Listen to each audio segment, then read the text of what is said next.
Assalamualaikum. Kalau dengar boleh bagi thumbs up. Dengar tak you all? Dengar tak suara? Hamim. Dengar. Okey, sekarang clear. Okey, sekarang clear Okay, Assalamualaikum. Kembali kita di coffee break session bersama dengan Rakul. Okey, hari ini topik kita berlainan iaitu permohonan pembiayaan LPPSA. Jadi saya harap yang join kita punya Zoom coffee break hari ini dapat sikit ilmu lah daripada sini. So, okey, saya Elia. Mana yang tak kenal lagi, saya Elia, ni Kak Amy dan ni Miss Ida. Okay. Harap dalam keadaan baik semuanya, sihat walafiat. So tanpa melengahkan masa sebab kita memang dah kesuntukan masa, jom kita mulakan session kita hari ini dengan Miss Ida untuk diterangkan apa itu permohonan pembiayaan LPPSA. Bismillahirrahmanirrahim. Assalamualaikum warahmatullahi wabarakatuh. Saya Miss Zahida tapi lebih mesra dipanggil Miss Ida lah. So hari ini topik perbincangan adalah permohonan pembiayaan LPPSA. So kita boleh refer slide. Okay. Untuk first, mungkin maybe ada yang dah biasa familiar lah dengan LPPSA, tapi saya nak hilang terus lah. Kita tengok gambar gitu, chat dia orang tu. Okay, first kita akan tengok dulu apa itu LPPSA. LPPSA atau Lembaga Pembiayaan Perumahan Sektor Awam adalah sebuah badan berkanun yang dibentuk khas untuk menyediakan pembiayaan perumahan kepada kaki tangan sektor awam. So yang ini untuk untuk lebih kenal apa itu LPPSA lah. Mungkin ada yang dah familiar, cuma yang belum familiar saya nak inform jugalah apa itu LPPSA. Dan LPPSA ni dia ditubuhkan di bawah Akta Lembaga Pembiayaan Perumahan Sektor Awam 2015 lah. So kalau yang mana tahu LPPSA tu cuma gamelun. So sekarang ni dah tahu lah apa itu LPPSA, itu badan berkanun. Dia berbeza lah dengan bank, iaitu kalau bank ni dia bawa akta syarikat. So yang ini special sikit, dia bawa special akta untuk LPPSA.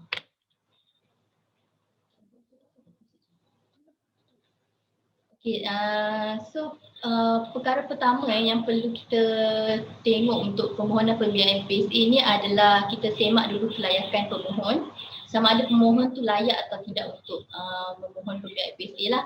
Jadi yang pertama sekali kita tengok dulu syarat asas permohonan pembiayaan LPPSA. So yang ini adalah senarai syarat asas lah. Pertama tu kita pastikan dulu dia mesti seorang berwarga negara Malaysia dan sedang berkhidmat dan berjawatan tetap dalam kerajaan persekutuan atau kerajaan negeri atau badan berkanun atau pihak berkuasa tempatan. Sorry ada typo sikit tu, kerajaan negeri. Okay, and then seterusnya dia perlulah berkhidmat sekurang-kurangnya 1 tahun. Dan dia bukan sahaja satu tahun tapi dia belum disahkan, dia perlu disahkan. Nombor keempat ni yang penting.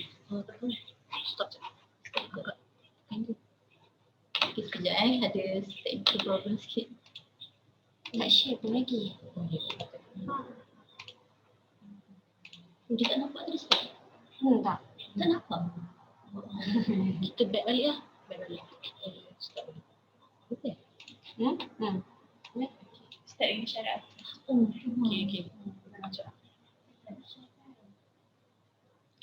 Okay.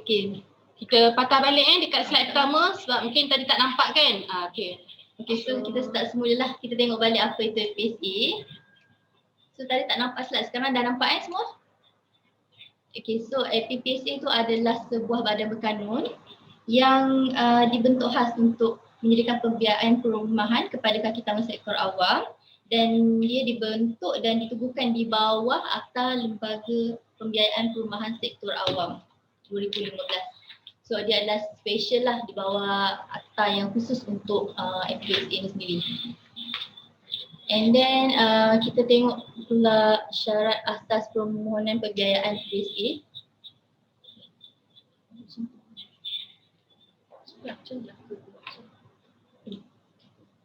Okay. So yang ini adalah syarat asas permohonan pembiayaan LPPSA. So kita ulang semula yang tadi saya explain. First, perkara pertama untuk pastikan kelayakan permohonan dahulu, sama ada permohonan ni layak atau tidak. So kita kena check dulu syarat permohonan pembiayaan PSA ni. Pertama sekali dia mestilah berwarga negara Malaysia, dan dia perlulah sedang berkhidmat dan berjawatan tetap dalam kerajaan persekutuan atau kerajaan negeri atau badan berkanun atau pihak berkuasa tempatan.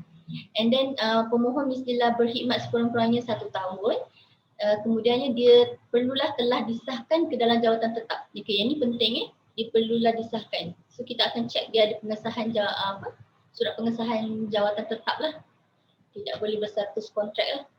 And then seterusnya dia mestilah seorang yang tidak bankrupt atau digantung kerja atau ditahan kerja atau dalam tindakan tata tertib dengan tujuan untuk dibuang kerja lah.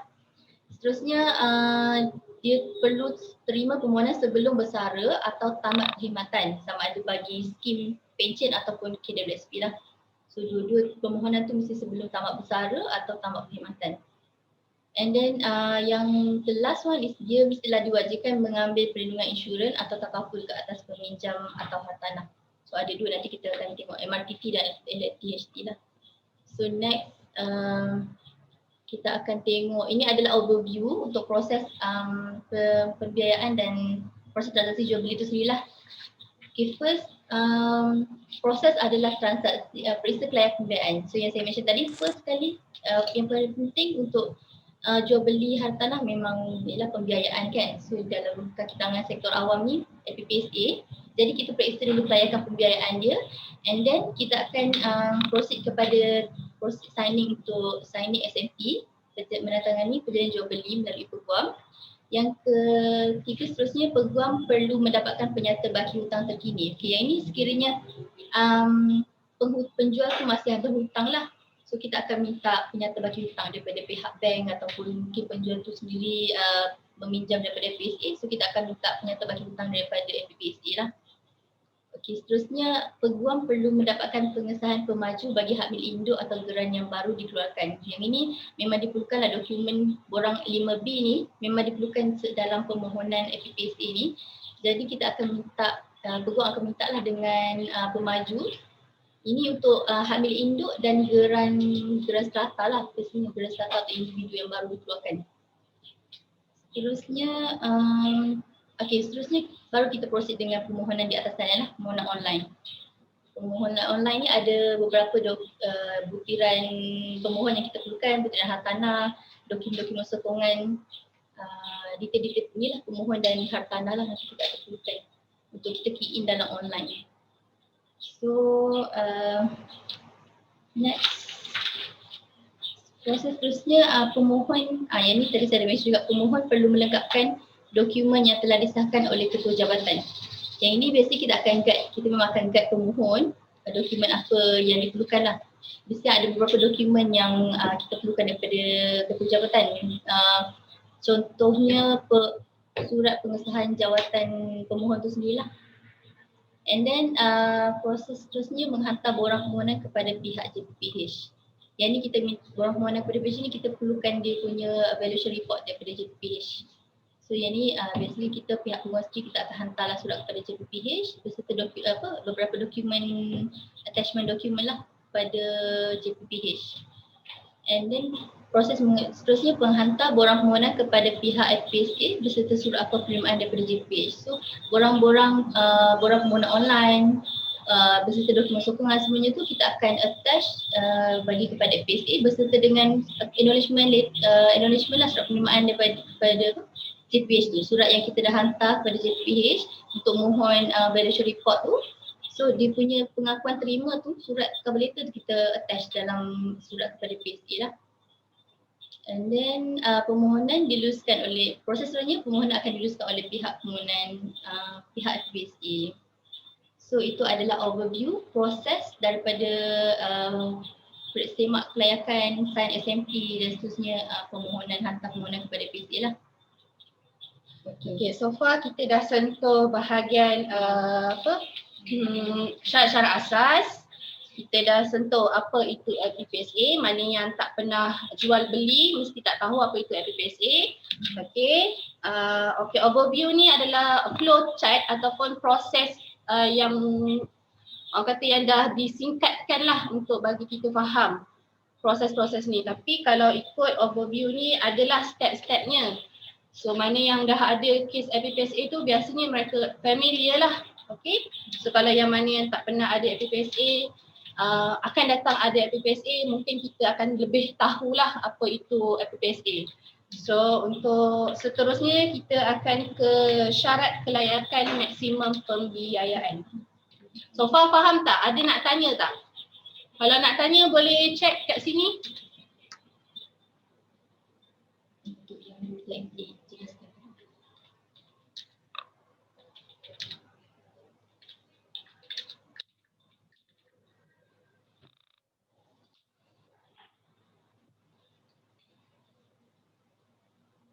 Okay, so far daripada yang tadi dah explain lah, ada apa-apa tak nak tanya? Ada 3 benda tadi. Sebab kita proceed, nanti next kita akan proceed ke semak kelayakan pula. So akan topik berbeza lah.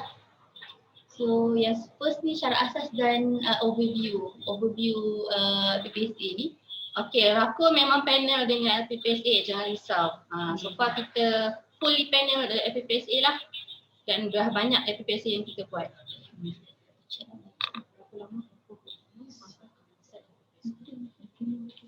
Berapa lama tempoh permohonan sampai kelulusan PPSA tu kita akan tengok juga, bergantung kepada, kita akan minta apa dokumen-dokumen daripada pemohon. So sekiranya cepat disediakan dan pihak jabatan pun sediakan dokumen sokongan kita perlukan cepat, so kita dalam sebulan lah. Itu kalau tak ada delay lah, maksudnya daripada pihak jabatan sendiri. Macam berapa lama tempoh permohonan sampai kelulusan tu mungkin kita depends on status property juga. Contoh macam masa typing kita kena dapatkan confirmation developer. Kalau kes yang ada hutang kita kena dapatkan redemption. Redemption statement depends on bank. Ada yang cepat, ada yang lambat. Biasanya sebulan pun ada kan redemption. FPPSA boleh beli tanah tak? Boleh. Boleh. Tapi tanah yang mesti didirikan rumah lah. Okey, macam GLC ni, okey, kalau yang jenis GLC, better pembeli refer dengan ketua jabatan dia bahagian sumber manusia sama ada boleh apply atau tidak FPPSA ni. Di mana adakah GLC ni di bawah FPPSA juga. So kalau kata ketua jabatan kata boleh, then kita boleh proceed lah. Okay. Okay, kita boleh ke seterusnya untuk semakan kelayakan.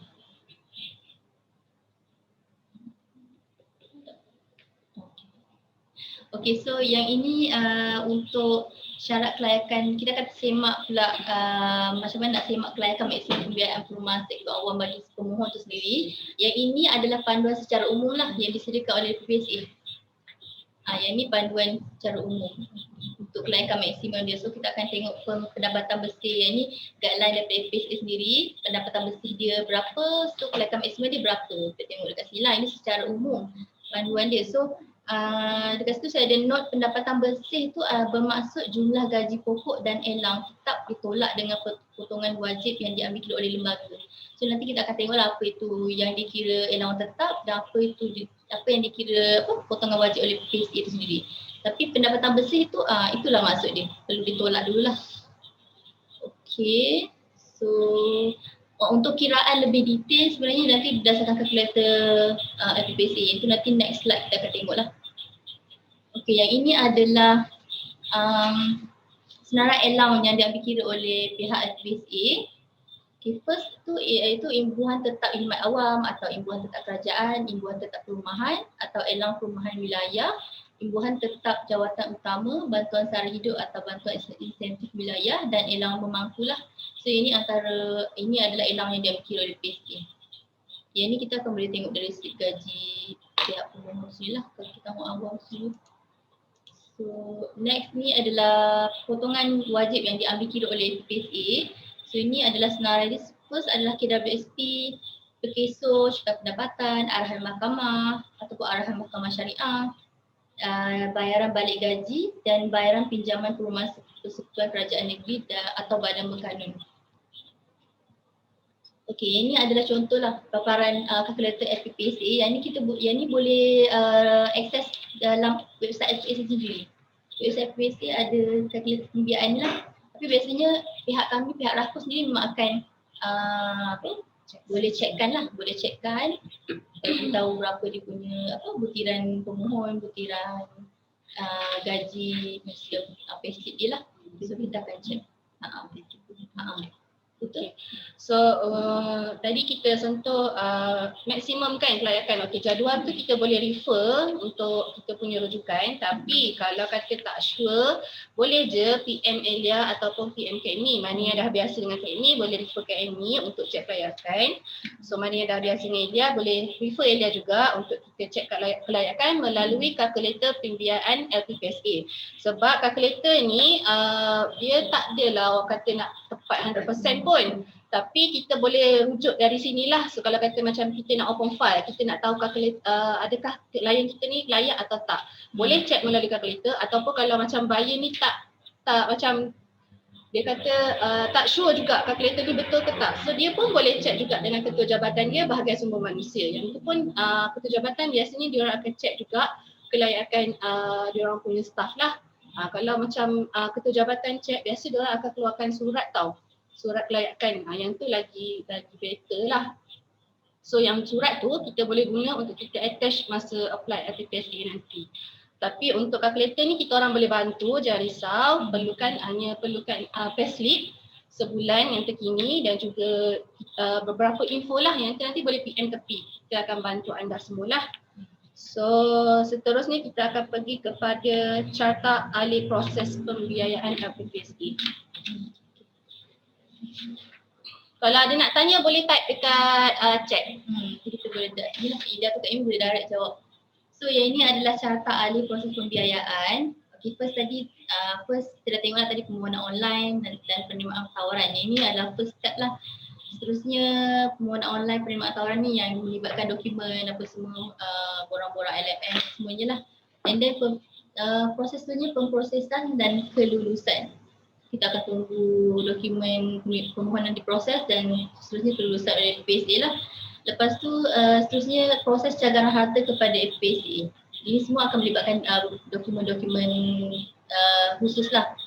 Macam cagaran ni bawah 16A, yang ni akan peguam lah, semua peguam yang akan prosediakan. Lepas tu prosesnya bayaran premium insurans, yang ini pihak FPSA lah yang akan membuat bayaran kepada pihak insurans atas pilihan insurans yang dibuat lah oleh pihak pemohon.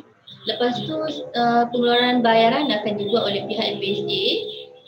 Dan seterusnya bayaran balik pembiayaan. Bayaran balik pembiayaan dalam masa yang sama pihak FPSA akan memantau lah dan pemulihan ke atas peminjam engkau lah. Ini sekiranya ada default in payment yang ke atas pemohon. Lepas tu seterusnya penyelesaian pembiayaan sepenuhnya. Selesai sahaja pembiayaan sepenuhnya ni, pemulangan dokumen hak milik akan diberikan kepada pihak pemohon lah. Tapi ada proses pelepasan gadaian pula yang akan terlibat dekat sini. Seterusnya pemulangan baki kredit dan penutupan akaun. Setelah selesai settlement semua, so akan tutup akaun lah. And then ada baki-baki kredit akan dipulangkan lah.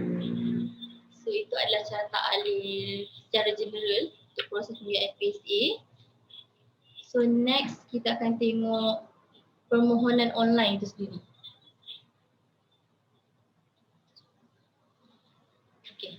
So permohonan atas talian ni, ini adalah first step, second step lah lepas tembak kelayakan apa semua tu. So permohonan atas talian online ni, dekat sini pemohon hendaklah melayari portal rasmi FPSA di LMS FPSA. Tapi dekat Rakus sendiri kita yang akan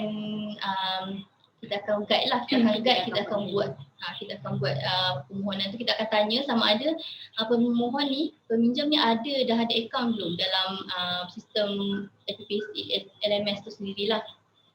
Sebab dia akan memerlukan ID dan password. So kalau dia dah ada ID dan password, kita akan minta dan kita akan isikan butiran-butiran pemohon dan butiran hartanah semula untuk lengkapkan permohonan atas talian ni. Lepas tu kedua, pemohon hendaklah mengisi maklumat di dalam sistem pengurusan pembiayaan FPSA dengan lengkap.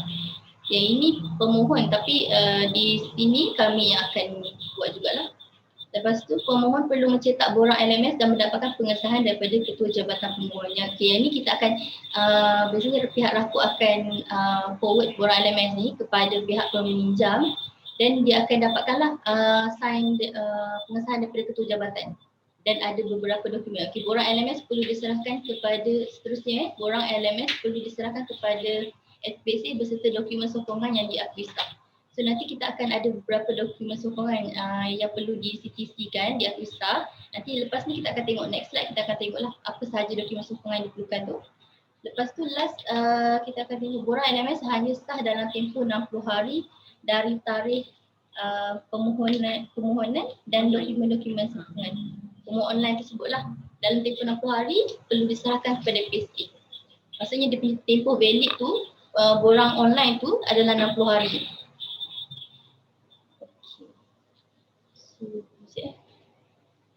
So okey, yang ini adalah dokumen sokongan. Okey, sentuh sikit yang bahagian permohonan atas talian tu. Okey, kalau yang kerja under MINDEF ataupun badan berkanun contohnya polis, okey, kita akan sediakan dia punya dokumen, tapi mereka kena hantar sendiri kepada pihak yang okey, macam MINDEF kena hantar kat MINDEF lah. Okey, macam polis ni dia ada IPD dia tau. So dia orang kena tahu siapa yang saluran yang dia orang kena hantar.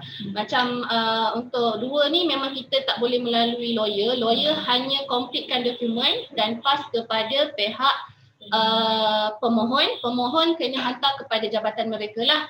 Macam MINDEF hanya tentera sahaja ataupun contoh tentera ni dia ada mungkin duduk dalam camp.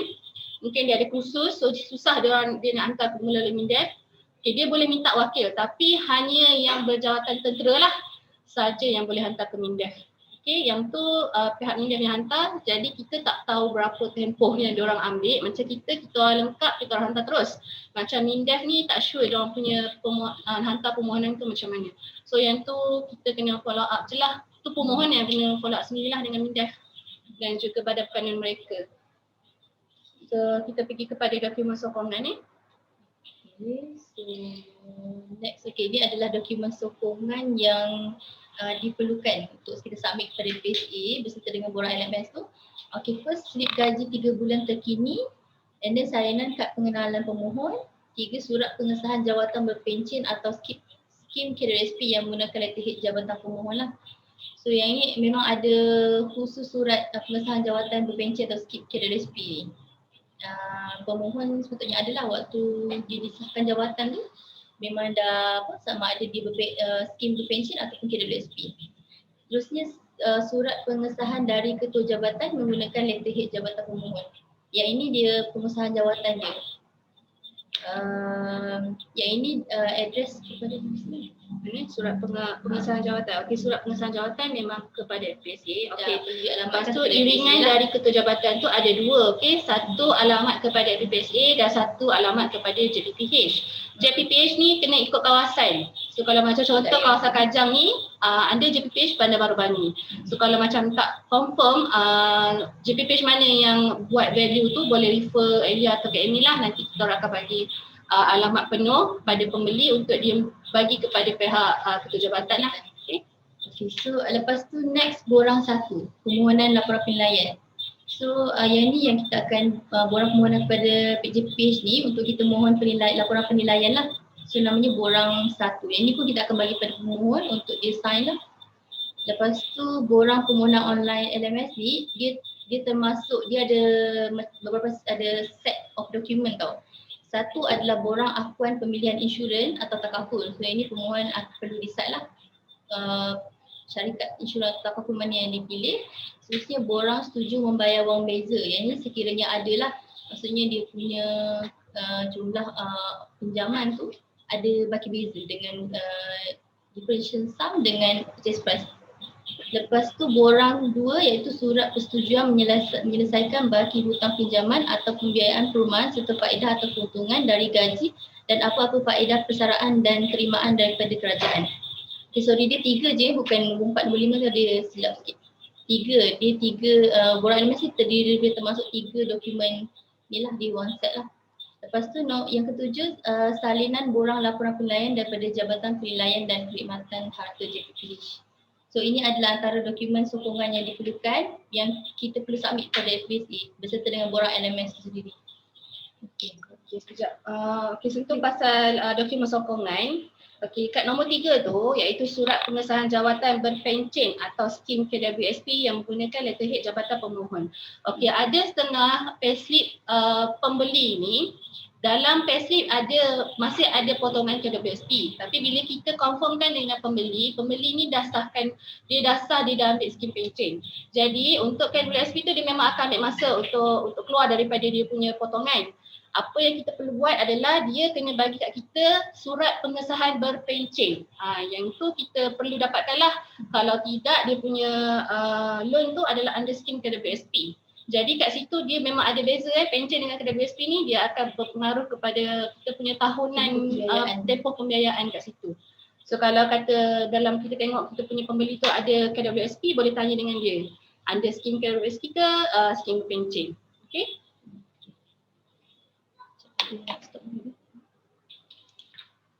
Dia nak tanya tak? So far okey ke? Ada nak tanya atau tak faham ke apa yang kami terangkan, boleh tanya. Kita buka ruangan chat je dulu. Nanti kita akan buka untuk soalan, kita boleh bercakap lah.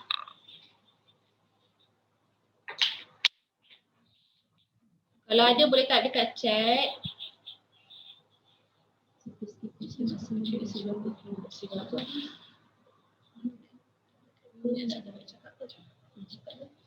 Okey, untuk skim pencen ni maksimum hingga ke 90 tahun.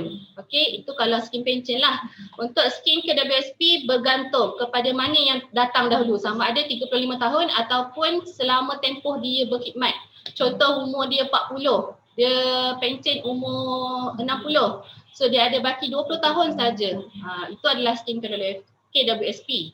Kalau untuk skim pencen dia boleh hingga ke 35 tahun untuk pertama kali permohonan, 30 tahun untuk yang kali kedua. Itu adalah dia punya maksimum berapa tahun lah.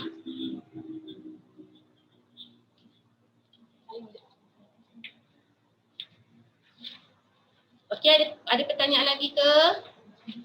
Okey, kita teruskan ke jenis-jenis pembiayaan. Okey, untuk pembelian rumah kedua boleh. Okey, contoh pertama tu dia menggunakan LTPSA. Untuk dia beli rumah kedua, dia kena settlekan dulu dia punya pembiayaan yang pertama tu. Bila dah settle, baru boleh mohon untuk kedua, tetapi bergantung kepada kelayakan dan baki kelayakan dia. Okey. Nanti kita akan tengok next slide lah. Okey. So kita terus kepada jenis-jenis pembiayaan yang dibiayai oleh LTPSA. Okay, so ini adalah jenis pembiayaan yang ditawarkan oleh LTPSA. Satu, pembelian rumah kediaman yang telah siap. So yang ni kita akan tengoklah sama ada dia master title ataupun dia dah ada individu title. So dia termasuk gadaian. So kita akan tengoklah kes sama ada subsidi ataupun lelongan. Terus jenis kedua adalah pembinaan rumah di atas tanah sendiri. Yang ketiga, pembelian rumah kediaman yang sedang dibina. Nombor 4, pembelian tanah. Jenis 4 adalah pembelian tanah bagi tujuan pembinaan rumah. Dan jenis kelima, penyelesaian keseluruhan pinjaman sedia ada daripada bank atau institusi kewangan. Yang ini cash refinance. Yang keenam, pembinaan rumah di atas tanah yang dibiayai melalui kemudahan LTPSA. Jenis ketujuh adalah pengubahsuaian rumah kediaman yang dibiayai atau diselesaikan melalui kemudahan LTPSA. Ini case renovation lah. So semua jenis-jenis pembiayaan ni dia melibatkan dokumentasi yang berbeza. So sebab tu kena pastikan betul-betul pembiayaan jenis pembiayaan apa yang pemohon nak mohon lah. Sama ada rumah yang telah siap ke ataupun rumah yang sedang dibina ke. So perlu pastikan lah. Okay. Apa macam ni saja. So okey, yang ini dokumen antara dokumen lain yang kita perlukan. Ini dokumen borang satu. Tadi kita dah explain antara borang dokumen sokongan yang diperlukan. Yang ini untuk detail lah borang satu tu yang perlulah surat iringan dari ketua jabatan yang perlu dialamatkan. Surat iringan ni daripada jabatan. Yang ni tadi Ilya ada mention juga kita perlukan surat iringan daripada jabatan yang dialamatkan address direct kepada JPPH. Yang ni kita perlukan dalam permohonan laporan penilaian daripada JPPH lah. Berserta dengan borang satu yang perlulah ditandatangani dan dicop oleh ketua jabatan. Lepas tu salinan borang LMS. Yang ni adalah dokumen dan borang yang diperlukan untuk permohonan laporan JPH lah. Okay.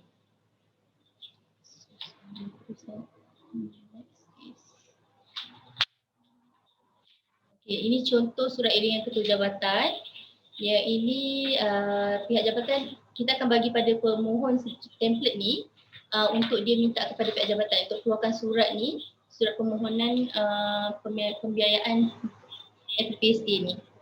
Surat edaran ni kita akan attach bersama dengan cover letter pihak kami lah, dengan borang LMS dan dokumen-dokumen sokongan yang tadi kita dah tengok tadi dalam senarai.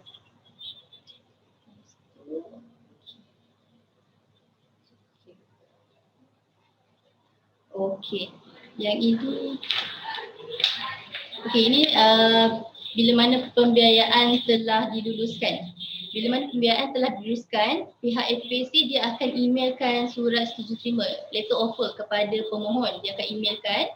So dari situ nanti ada pengesahan penerimaan tawaran ni melalui online yang perlu disahkan oleh pemohon lah, yang itu ada tempoh masa selama 3 hari. Yang ini paling cepat lah, dia ada just pengesahan dulu.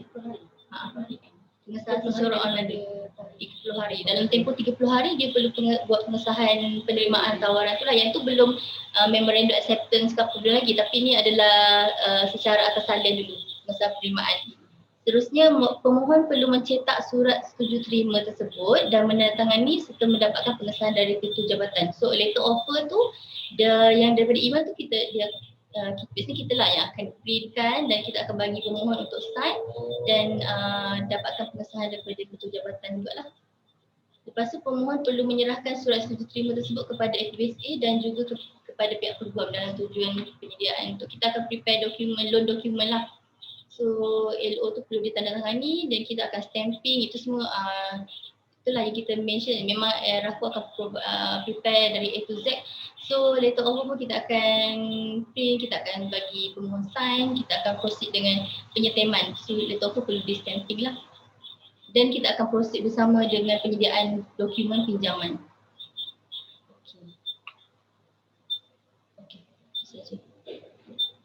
Okey, nombor ni boleh ambil, mana yang tak ada so far untuk PPSA boleh refer Elia atau KM ni.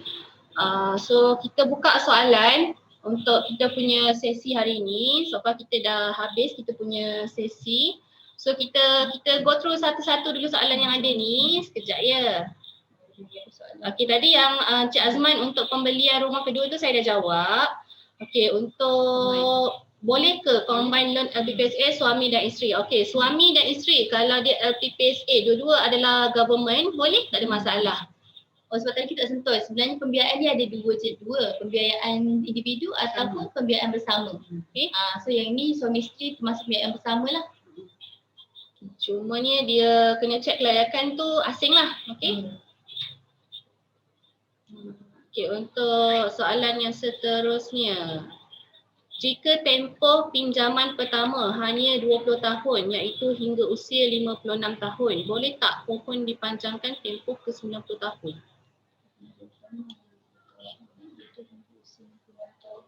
Dia skim apa? Dia kalau nak panjang tu kena refinance, betul? Refinance, tapi kalau PPSA tak boleh. Okey. Sama ada dia nak refinance hanya kepada bank luar sajalah. Okey, boleh tak pohon dipanjangkan tempoh ke 90 tahun? Okey, loan tak ada sampai 90 tahun ni. Okey, 90 tahun tu adalah umur. Maksimum tempoh pembiayaan adalah hanya sehingga 35 tahun sahaja. Okey, jangan silap ya.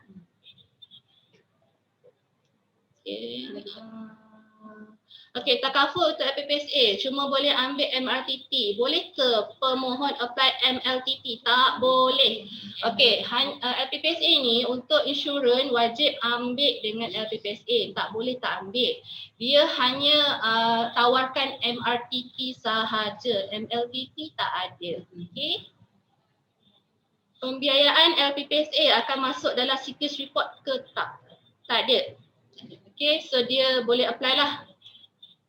Contoh macam dia nak mohon bank biasa, okey, sangkut CKIS, tapi dia adalah government servant, boleh. Kita boleh apply PPSA, tak ada masalah. Okey, PPSA untuk dia punya apa tu orang panggil? Apa tu? Komitmen hanya tengok kepada potongan dalam payslip saja. Kalau dia bayar kereta menggunakan potongan gaji, so termasuklah.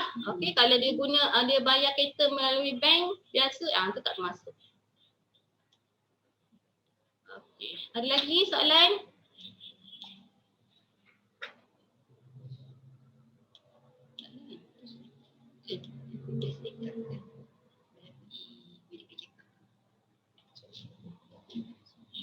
Oh, okey, untuk PPSA ni dia tak perlulah buat medical check up. Contoh dia memang ada penyakit ke, tak perlu.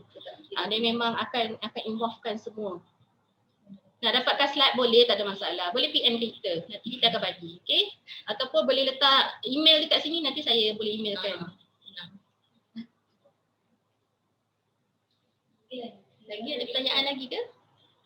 Sofia, macam mana nak bagi diorang Beza MLTP dengan MRTP. MRTP dengan beza dia MRTP ni dia adalah mengikut semakin berkurangnya jumlah jumlah pinjaman pemohon tu, so jumlah MRTP ni pun dia punya tu pun akan berkurang. Tapi MRTP ni tak, dia berbeza. Dia tak, dia akan ada yang kata MRTP ni lagi advantage lah, tapi dia punya cost pun lagi tinggi. MRTP, tapi FBC hanya provide MRTP lah. Okay. Kalau bank ada can provide. So, okay.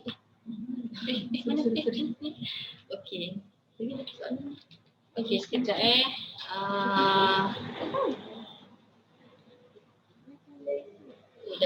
reduce symptom, boleh tak jelaskan maksudnya reduce symptom untuk apa? MRTP lah. Oh, MLTP tu ke? Reduce symptom, MRTP.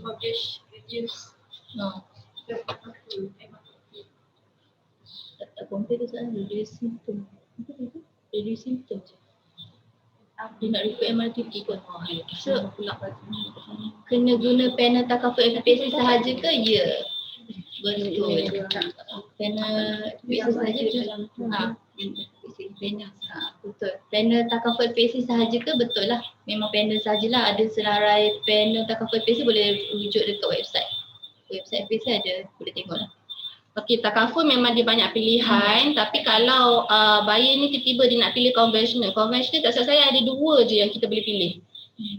Kalau sebagus-bagusnya adalah takaful lah, sebab ada je yang nak konvensional. Yang tu kalau dia nak konvensional, kita apply konvensional lah. Kalau dia nak takaful, kita akan apply takaful.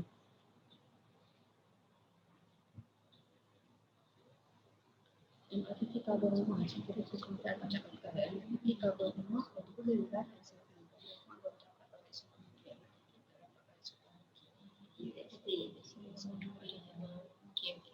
Okay, thank you for explanation.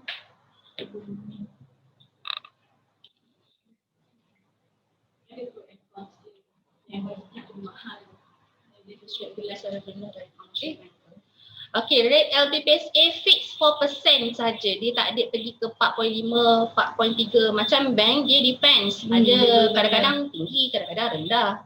So far sekarang COVID rendah kan? Tengah rendah. So bergantung kepada buyer lah, dia nak pilih LPPSA ke atau commercial bank. Tapi interest rate untuk LPPSA memang 4%. Dia fix. Okey, untuk insurans tadi tu memang ada dua saja, MRTT dengan LTHO. LTHO ni adalah untuk cover kebakaran. Insurans lah, itulah dia punya. Betul, untuk masa sekarang lah. Macam LPPSA ni dia fix. So insyaAllah tak naik lah. Dia punya bayaran monthly. Boleh, tak ada masalah, nanti kita akan share. Agent tak dapat refer fees ke kalau buyer guna LPPSA? PM tepi, insyaAllah saya menjawab soalan itu. Cik Syukri, sila PM tepi ya. Okey, boleh bagi email. Boleh pun dapat email tu. Baik.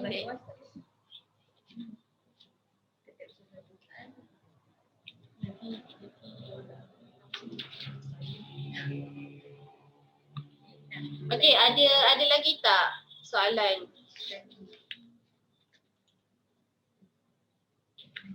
Okey, iklan sekejap. Okey, iPad Bonanza by Rako Solution masih lagi berlangsung sehingga end of December. Jadi jangan lepaskan peluang anda untuk dapatkan iPad daripada pihak kami. So hantar kes banyak-banyak kepada kami, insya-Allah kami akan guide anda sebaik mungkin. Itu adalah servis yang saya tawarkan kepada anda. Okey, untuk quotation boleh WhatsApp yang nombor tadi tu. Okey, mana yang dah biasa macam macam saya dah cakap tadi lah, mana yang biasa dengan Kak Arin, boleh refer Kak Arin, boleh refer Kak Amy, Elia atau Izzah lah.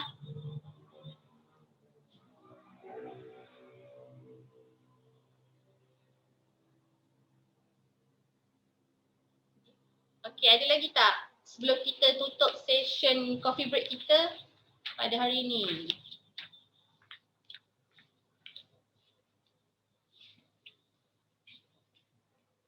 Kalau tak ada, kita tutup sesi kita pada hari ini. Semoga kita akan dapat jumpa lagi untuk next session setiap hari Rabu pukul 10 pagi. Jangan lupa, kalau tak dapat link boleh PM. So untuk next week kita akan ada topik yang berlainan. Setiap minggu kita akan bagi anda semua topik berlainan. So kita boleh collect ilmu daripada situ. Jangan lepaskan peluang anda. So kalau tak faham apa yang kita orang cuba sampaikan hari ni, boleh PM, jangan risau. Mungkin tak nampak lagi gambaran kalau tak ada case. So nanti bila dah ada case, kita akan guide anda satu persatu lah. Okay. So saya mengucapkan terima kasih kepada anda semua yang join kita punya coffee break hari ni. Dan saya serahkan kepada Miss Ida untuk cakap. Untuk kita punya closing session. So rasanya dah dapat, mungkin belum clear, kalau yang belum buat case lagi mungkin belum nampak sebenarnya, tapi at least dah ada basic info tu untuk apa step bila pemohon file ni nak mohon LBC. So apa yang perlu dibuat sudah boleh nampak lah dekat situ. And then nanti apa-apa pertanyaan nak ditanyakan tu boleh refer lah.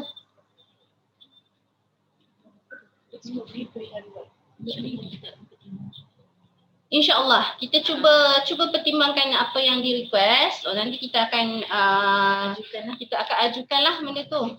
Okay, thank you semua. Okay, Assalamualaikum, jumpa lagi. Assalamualaikum.